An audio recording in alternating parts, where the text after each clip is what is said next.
Class 11 thermodynamics का ये दूसरा वीडियो है। पहला वीडियो में हम आप सबको 25 ऑब्जेक्टिव क्वेश्चन बताए थे जो बोर्ड एग्जाम के लिए बहुत ज़्यादा महत्वपूर्ण था। अब जो बच गया है तकरीबन 25-30 क्वेश्चन वो इस वीडियो में हम कवर करने वाले हैं, इसलिए हर एक क्वेश्चन और उसके आंसर को आपको ध्यान से सुनना है और समझना है। बिना समय गवाए सीधा वीडियो को स्टार्ट करते हैं। यहाँ पे देख सकते हैं 26 नंबर क्वेश्चन क्या कहता है। कहता है the enthalpy change in a physical और chemical process under constant pressure. ये क्या हो जाएगा, देखिए आराम से देखना है। बोलता है इंथैल्पी चेंज हो रहा है किसी भी फिजिकल या केमिकल प्रोसेस में अंडर कांस्टेंट प्रेशर पर, तो क्या होगा। तो यहाँ पे ये 4 ऑप्शन दिया है। अब आपको उतना दिमाग नहीं लगाना, आपको सिंपल सा समझना है कि इंथैल्पी का जो एक्सप्रेशन होता है वो क्या होता है ना। तो इंथैल्पी को हम लोग डिनोट किससे करते हैं, तो इंथैल्पी को हम लोग डेल्टा एच से डिनोट करते हैं। और आपको पता होगा कि delta H is equal to delta U plus P delta भी होता है ना। तो वही पूछ रहा है कि इंथैल्पी चेंज, कहने का मतलब डेल्टा एच का वैल्यू क्या होगा किसी भी फिजिकल या केमिकल प्रोसेस में, जब वो कब होगा, कांस्टेंट प्रेशर पर। आपको पता होता है कि इंथैल्पी में चेंज हमेशा तो कांस्टेंट प्रेशर पर भी मिलता है ना, क्योंकि इसलिए यहाँ पर सिर्फ पी है ना। बाकी ये सब चेंज कर रहा है, डेल्टा यू चेंज कर रहा है, डेल्टा भी चेंज कर रहा है ना। डेल्टा का ही मतलब होता है change in volume, change in internal energy, और ये चेंज इन इंथैल्पी है। कहने का मतलब delta H is equal to क्या होता है, delta U plus P delta V. अब देख लीजिए डेल्टा एच तो मान लीजिए ये है, तो आगे ये जहां मिलेगा उसी को क्या करेंगे, टिक करेंगे।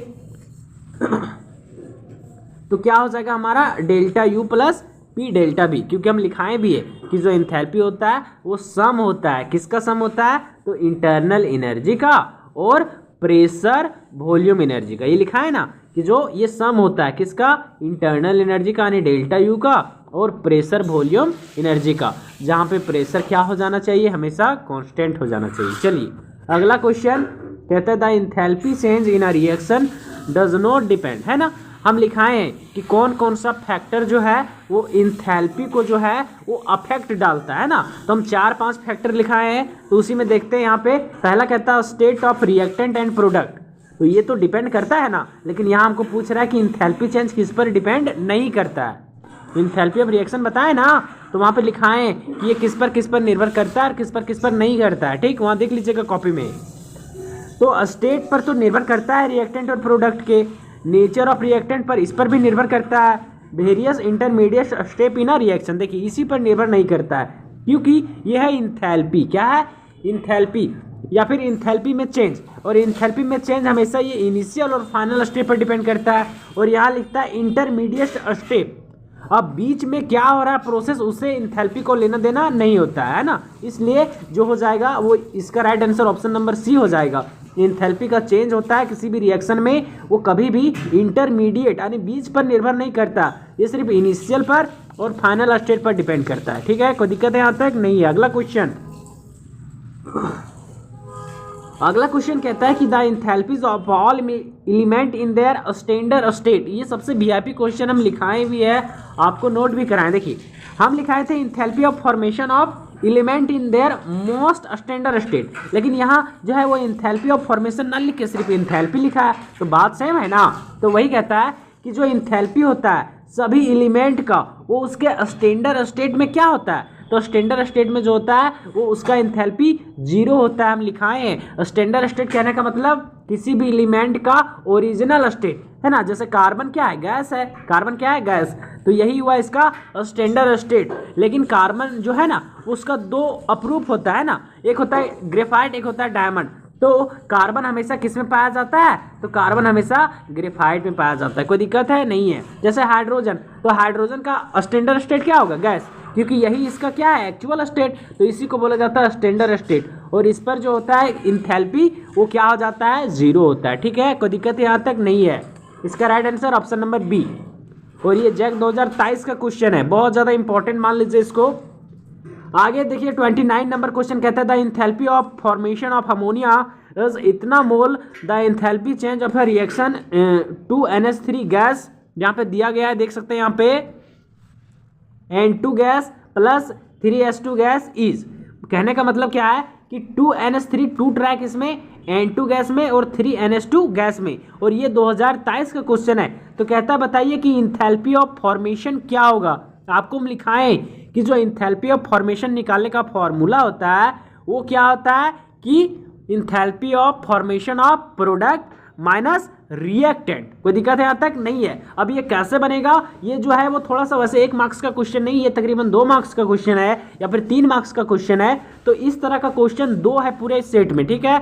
तो वो 2 क्वेश्चन हम आपको एक सेपरेट वीडियो में बता देंगे क्योंकि उसमें थोड़ा समय लेगा, है ना। आगे देख सकते हैं, आगे हम बढ़ते हैं। यहाँ पे क्या कहता है कि the thermo chemical reaction NH4OH यानी अमोनियम हाइड्रोक्साइड, ये है बेस। आपको पता होगा कि जिसमें OH लगा रहता है उसको हम लोग बेस बोलते हैं। HCl है एसिड, क्या है?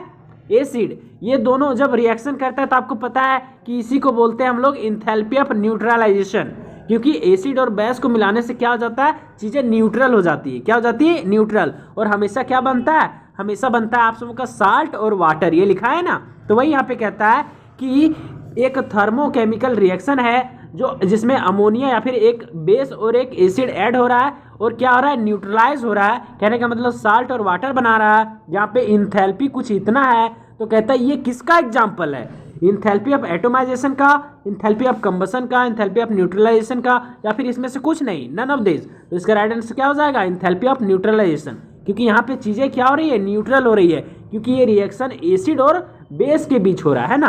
तो ये इंथैल्पी कैसा है, इंथैल्पी ऑफ न्यूट्रलाइजेशन। इसको सॉल्व नहीं करना है, ऐसा नहीं कि नंबर दिया तो सॉल्व कीजिए, बस बताया है ये है क्या, तो इंथैल्पी ऑफ न्यूट्रलाइजेशन का ये है एग्जाम्पल। कोई दिक्कत है यहाँ तक? नहीं है। आगे देखिए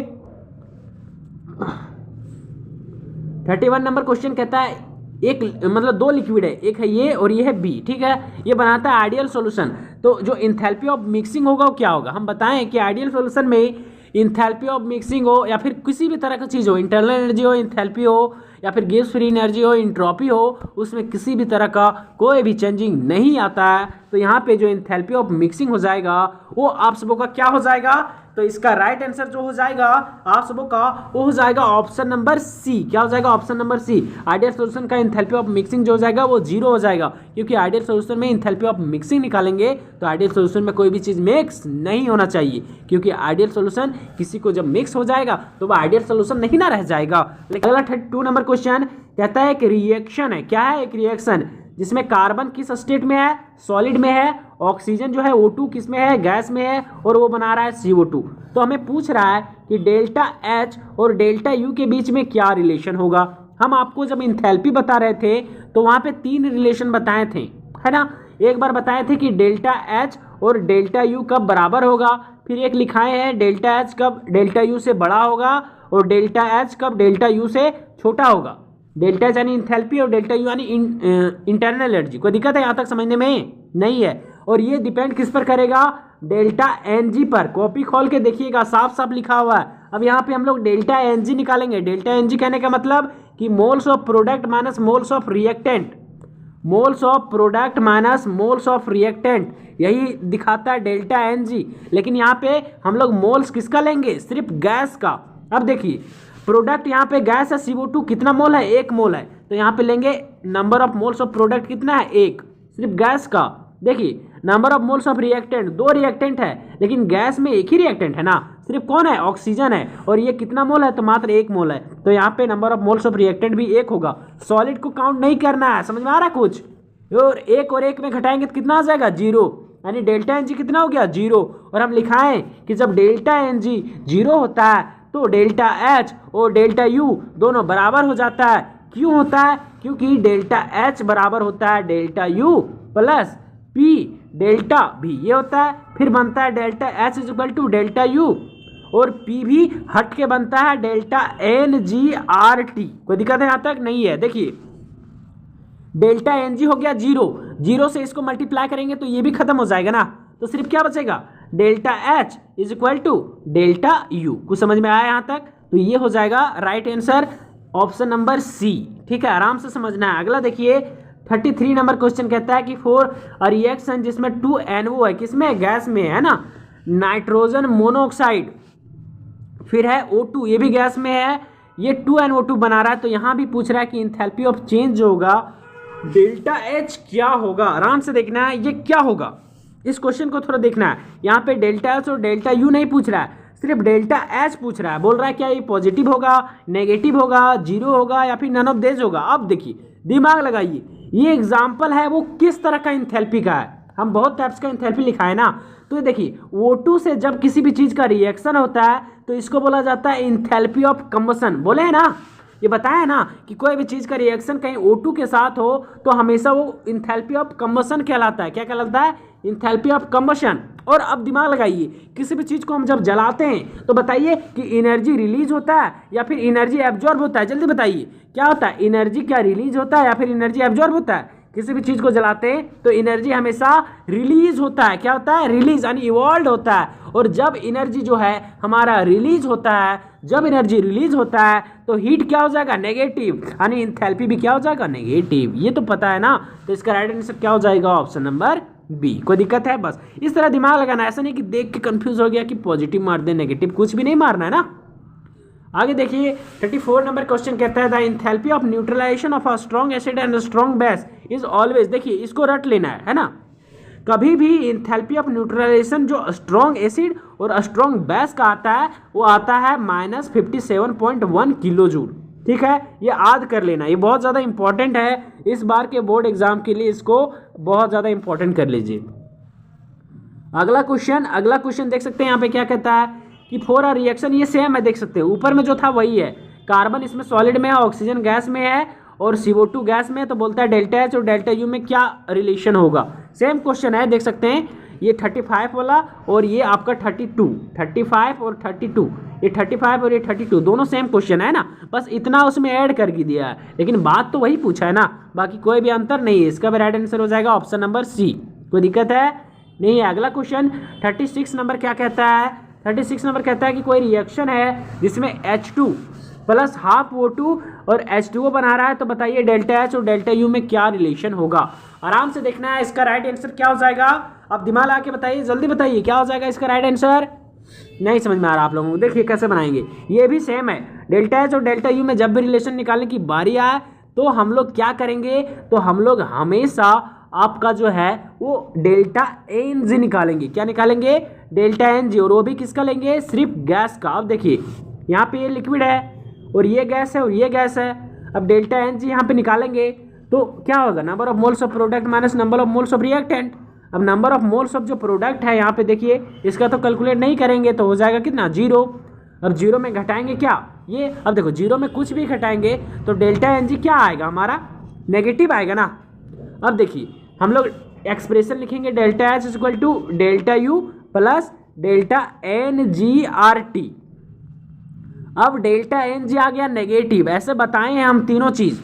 डेल्टा एन जी क्या आया? नेगेटिव। अब देखिए इन दोनों को बराबर करने के लिए हम इतना घटा रहे हैं, हम लोग कुछ तो घटा रहे हैं ना। डेल्टा एच और डेल्टा यू को बराबर करने के लिए हम लोग घटाना पड़ रहा है, और घटाने का मतलब होता है कि ये ज़्यादा होगा। नहीं समझ में आया? समझ में आ रहा कुछ? क्या बोल रहे सो? इसमें हम इतना घटाएं तब ये बराबर हुआ किसका? डेल्टा एच का। कहने का मतलब ये ज़्यादा था ना, तो इसमें ज़्यादा क्या होगा? Delta U. किससे? डेल्टा एच से। तो इसका राइट आंसर क्या हो जाएगा? Option number B. समझ में आ रहा है? नहीं समझ में आएगा तो क्लास में पूछ लेना है, ठीक है। आगे देखिए अगला क्वेश्चन कहता है in which of the following neutralization reaction the heat of neutralization will be highest. अब देखिए बोलता है कि ये चारों जो है वो न्यूट्रलाइजेशन रिएक्शन है। न्यूट्रलाइजेशन कहने का मतलब कि एसिड और बेस का रिएक्शन है, तो इसमें बोलता है कि सबसे ज़्यादा हाईएस्ट न्यूट्रलाइजेशन किस में होगा। तो आप दिमाग लगाइए, जो स्ट्रॉन्ग एसिड और स्ट्रॉन्ग बेस होगा, जो स्ट्रॉन्ग एसिड और स्ट्रॉन्ग बेस के बीच में जो न्यूट्रलाइजेशन हो रहा होगा वही सबसे हाईएस्ट होगा। और आप लोग देख सकते हैं जो HCl होता है और KOH होता है, ये सबसे ज़्यादा स्ट्रॉन्गेस्ट एसिड और स्ट्रॉन्गेस्ट बेस होता है, ये सबसे ज़्यादा स्ट्रॉन्ग है। इससे भी ज़्यादा होता है H2SO4, लेकिन सेकेंड नंबर पे यही आता है, क्योंकि यहाँ पे बाकी जगह H2SO4 नहीं ना है, तो हम लोग यही इसी को ना देखेंगे। तो HCl और KOH का रिएक्शन जो होगा वो सबसे हाईएस्ट न्यूट्रलाइजेशन रिएक्शन के अंतर्गत आएगा। ऑप्शन नंबर सी जो हो जाएगा इसका राइट हो जाएगा।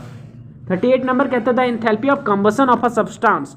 देखिए इंथैल्पी ऑफ कंबशन यानी डेल्टा एच पूछ रहा है किसका? कंबशन का। तो कंबशन का चीज़ें जो है वो उसमें हीट रिलीज होता है, और जब हीट रिलीज होगा तो चीज़ें क्या हो जाएगा? नेगेटिव, यानी डेल्टा एच क्या हो जाएगा? हमेशा नेगेटिव। तो इसका right answer is always negative. कोई दिक्कत है? देखिए 39 नंबर क्वेश्चन बहुत ज़्यादा इंपॉर्टेंट है, ये जैक 2024 का क्वेश्चन है, ठीक है। इसमें जो है वो enthalpy of combustion, methane, graphite और डायहाइड्रोजन का दिया है। ये जो है कुछ कुछ दिया हुआ है और इसमें से पूछ रहा है हम सबको कि बताइए कि इंथैल्पी ऑफ फॉर्मेशन CH4 का क्या होगा। तो इसके लिए और इसके पहले जो वीडियो था इसके लिए हम सेपरेट वीडियो बनाएंगे, ठीक है, क्योंकि इसमें थोड़ा सा 5-5 मिनट का टाइम लगेगा, इसलिए हम इसको अभी नहीं बता रहे हैं। आगे देखिए, हम आज की क्लास में बताए थे कि हैश लॉ किसको डील करता है, तो ये जो है वो change in heat of reaction को डील करता है, बाकी चीज़ों को ये डील नहीं करता। इसका राइट आंसर हो जाएगा ऑप्शन नंबर ए। क्या हो जाएगा इसका right answer? Option number A. कोई दिक्कत है यहाँ तक? नहीं। आगे देखिए, कहता है कि the list random state of water is, list कहने का मतलब होता है सबसे कम। क्या होता है? लिस्ट मतलब सबसे कम। तो वही कहता है कि इन वाटर का ये चारों स्टेट है, आइस है, लिक्विड वाटर है, स्ट्रीम है, और ये तो बस ऐसी है रैंडमनेस इन यूनिफॉर्म। 3 स्टेट है, आइस, लिक्विड वाटर और स्ट्रीम। स्ट्रीम यानी समझ लीजिए वेपर, ठीक है। तो वाटर का ये 3 स्टेट है, तो इसमें बोल रहा है कि इन तीनों में से वाटर का सबसे कम रैंडम किस में होगा। रैंडम कहने का मतलब सबसे कम डिसऑर्डरनेस किस में होगा, कहने का मतलब सबसे कम इंट्रोपी किस में होगा। तो बताइए कि आइस में सबसे कम इंट्रोपी होगा, लिक्विड में होगा कि स्ट्रीम में होगा। सबसे कम इंट्रोपी किस में होगा? जिसमें सबसे कम डिसऑर्डरनेस होगा। तो सबसे कम डिसऑर्डरनेस किस में होता है? आइस में, क्योंकि आइस में जो है वो सब पैकेजिंग होता है इसका ना, सारा जो होता है सब्सटेंस। तो सबसे कम इंट्रोपी किसका है? तो आइस का है। तो वही ना पूछ रहा है, लिस्ट रैंडम कहने का मतलब लिस्ट इंट्रोपी यानी सबसे कम इंट्रोपी। तो सबसे कम इंट्रोपी किसका होगा? तो आइस का होगा। कोई दिक्कत है यहाँ तक? नहीं है, क्योंकि ये सॉलिड स्टेट में। दिमाग लगाइए, हम ये भी लिखा है कि सॉलिड का इंट्रोपी सबसे कम, उससे ज़्यादा इंट्रोपी जो होगा, सॉलिड का इंट्रोपी सबसे कम, उससे ज़्यादा लिक्विड का और सबसे ज़्यादा गैस का, क्योंकि इसमें सबसे ज़्यादा क्या होता है? डिसऑर्डरनेस, इसमें कम और इसमें सबसे कम। आगे क्वेश्चन है कि 42 number, example of irreversible process. Irreversible process का एग्जाम्पल क्या होगा? तो ये चारों जो है वो इरिवर्सिबल प्रोसेस है। देखिए, ये जो है वो तीनों जो है, ये क्या है? जो तीनों है, ये तीनों जो दिया है ABC, ये तीनों एग्जाम्पल है स्पॉन्टेनियस प्रोसेस का। और हम लिखाएं स्पॉन्टेनियस प्रोसेस जो होता है वो जनरली इरिवर्सिबल होता है। रिवर्सिबल तब होगा जब उस पर एक्सटर्नल वर्क करेंगे, लेकिन यहाँ पे सिंपल पूछ रहा है कि बताइए इसमें इरिवर्सिबल प्रोसेस कौन है। तो तीनों जो है वो आपका स्पॉन्टेनियस प्रोसेस है, इसलिए तीनों क्या हो जाएगा? इरिवर्सिबल प्रोसेस, यानी right answer option number D. आगे कहता है इवेपोरेशन ऑफ वाटर क्या है, बताइए। एक्सोथर्मिक चेंज है, एंडोथर्मिक चेंज है, या फिर एडियाबैटिक प्रोसेस है, इनमें से कोई नहीं। तो इवेपोरेशन ऑफ वाटर कहने का मतलब कि पानी का भाप बनना। इवेपोरेशन ऑफ वाटर कहने का मतलब कि पानी का भाप बनना, पानी का वेपर बनना। तो बताइए कि पानी का वेपर बनना कौन सा प्रोसेस है? कोई भी चीज़ जब वेपर बनता है तो एनर्जी को एब्जॉर्ब करता है ना, क्योंकि एनर्जी लेता है तब ना वेपर बनेगा। तो ये कौन सा प्रोसेस हो जाएगा आपका? एंडोथर्मिक। क्या हो जाएगा? एंडोथर्मिक, क्योंकि इसमें एनर्जी दिया जाता है। कहता है entropy is a measure of, हम लिखाएं इंट्रोपी किसका है? Entropy is a measurement of degree of किसका? एनर्जी का, ऑर्डर का, रेंडमनेस का, या फिर स्टेबिलिटी का। तो क्या हो जाएगा? रेंडमनेस का। जो एंट्रोपी है वो मेजरमेंट होता है किसका? तो डिग्री ऑफ रेंडमनेस का। कोई दिक्कत है यहाँ तक? इसका right answer option number C. अगला कहता है कि total entropy change of a system and surrounding spontaneous process is given by. अब बताइए कि स्पॉन्टेनियस प्रोसेस में हम लिखाए हैं कि जो इंट्रोपी होता है, क्या होता है? इंट्रोपी किसमें? स्पॉन्टेनियस प्रोसेस में वो हमेशा इंक्रीज करता है। क्या करता है? इंक्रीज। तो जो टोटल इंट्रोपी होगा वो पॉजिटिव होगा। इंक्रीज करने का मतलब पॉजिटिव, यानी ग्रेटर देन क्या हो जाएगा? 0। कोई दिक्कत है यहाँ तक? नहीं है। चलिए अगला क्वेश्चन देखिए, कहता है कि the entropy of mixing of gas is, बताइए मिक्सिंग ऑफ गैस का इंट्रोपी क्या होगा? हम लिखाए हैं आज ही क्लास में बताएं कि मिक्सिंग ऑफ गैस का इंट्रोपी क्या होता है? इंक्रीज होता है। क्या होता है? इंक्रीज। इंक्रीज मतलब ऑलवेज पॉजिटिव। कोई दिक्कत है यहाँ तक? नहीं है। 46 नंबर क्वेश्चन का राइट आंसर क्या हो जाएगा? Option number A. कहता है for a spontaneous process the entropy of universe, बताइए स्पॉन्टेनियस प्रोसेस में जो इंट्रोपी ऑफ यूनिवर्स होता है वो हमेशा इंक्रीज करता है। क्या करता है? इंक्रीज। कोई दिक्कत है यहाँ तक? नहीं है। चलिए आज की वीडियो में हम इतना बताते हैं क्योंकि बहुत ज़्यादा लंबा हो जाएगा, है ना। हम कल जो है इसका एक और वीडियो अपलोड कर देंगे। अभी जो आप लोगों को इतना ही बनाना है, ठीक है।